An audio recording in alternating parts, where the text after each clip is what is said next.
Tuwing hating gabi, may isang madilim na kalye na walang ilaw.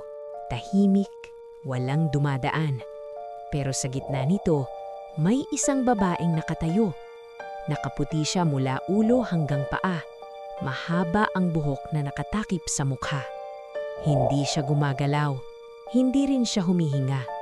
Pero ramdam mo ang presensya niya. Parang may mali.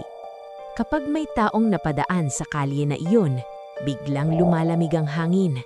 Mabigat ang pakiramdam. Parang may sumusunod kahit wala kang nakikita. Kapag napatingin ka sa babae, huli na ang lahat. May mga naglakad pauwi na kinabukasan ay hindi na nagising. May mga nagmotor na bigla na lang na aksidente kahit tuwid ang daan. May iba na umuwi ng ligtas, pero simula noon, gabi-gabi na silang binabangungot. Sa panaginip nila, naroon ang White Lady. Hindi na siya nakatayo sa kalsada. Nakatayo na siya sa tabi ng kama. Unti-unti siyang lumalapit. Walang mukha, walang mata. Bukas ang bibig na parang gustong magsalita. At kapag narinig mo ang pangalan mo mula sa bibig niya, hindi ka na makakagalaw.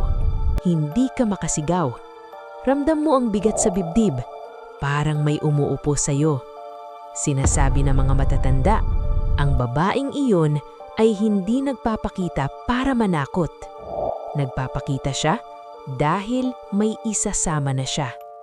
Kaya kung may makita kang babaeng nakaputi sa madilim na kalye, huwag kang hihinto, huwag kang lilingon.